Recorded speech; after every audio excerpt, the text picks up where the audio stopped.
October 30th, 1 and 2 step equations. Today we begin what many believe to be the core of Algebra 1, solving equations. We'll start with some really basic stuff to practice. Many people think of this as what plus 14 is equal to 30, and they count it out in their head in some way, and they magically come up with 16. That'll work for one-step equations. Let's show a little technique so we can start figuring out the more challenging problems too. Where is the variable in this problem? S here on the left side.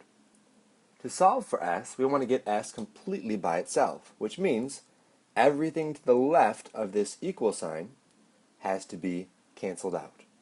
The only thing we see is this plus 14. To cancel out plus 14, we do the opposite operation, minus 14. For this to remain an equation, if we do something to the left side of the equal sign, we have to do it to the right side also. On the left here, plus 14 and minus 14 cancel each other out, and we're left with just S. And on the right, 30 minus 14 is equal to 16. And that's our final answer, S equals 16. Picking up the pace slightly, this is a one-step equation. We add 21 to both sides of the equal sign. On the left, minus 21 and plus 21 cancel out. We're left with m is equal to 57. With this problem, we have to think, what does negative 5g actually mean? And it means that we are multiplying these two. So if we want to undo multiplication, we do the opposite operation, which means we are going to divide by a negative 5. And since we divided the right by negative 5, we have to divide the left by negative 5 also. Negative 5 divided by negative 5 is just 1. So that cancels out, and we have g on the right side. And since we have a negative divided by a negative, we know it's going to come out positive, and our answer is 21. 7 is equal to b divided by 11. To get b by itself, we need to cancel out dividing by 11. The opposite of division is multiplication. So we're going to multiply both sides by 11. Here on the right, 11 over 11 cancels out, and we're left with just b. On the left, 11 times 7 is 77. That's our final answer. Simple so far, right? Notice that we had to do the opposite of each operation to cancel it out. Let's try adding a second step. In the equation negative 7x plus 5 is equal to 5, what would we do to x first following the order of operations? Would we multiply by negative 7 or add 5? The correct answer is we would multiply by negative 7. And the second step here, we would add 5. When we are solving equations, we want to cancel each of these steps out, but we do it in the reverse order of operations. So I'm going to start here with number 2. Plus 5, and I will minus 5 from both sides of the equation. This leaves me with only a negative 7x on the left and a 0 on the right.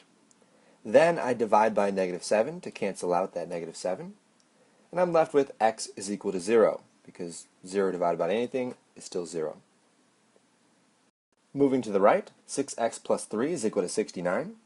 Following the order of operations, I would first multiply and then add. So when I cancel out, I'm going to do so in the reverse order. First thing I would cancel out is the addition. I do that with subtraction. Since I am taking a minus 3 on the left side of the equal sign, I also have to minus 3 from the right side of the equal sign. That way everything remains equal. This leaves me with 6x is equal to 66. The last thing to cancel out is this multiplication of 6. I do that by dividing. I get x is equal to 11. Heading to the right again, 8 plus 3x is equal to 41. Following order of operations, what would I do to x first? Multiply by 3. And the second thing I would do is add 8. So I cancel these out in reverse order by subtracting 8 first.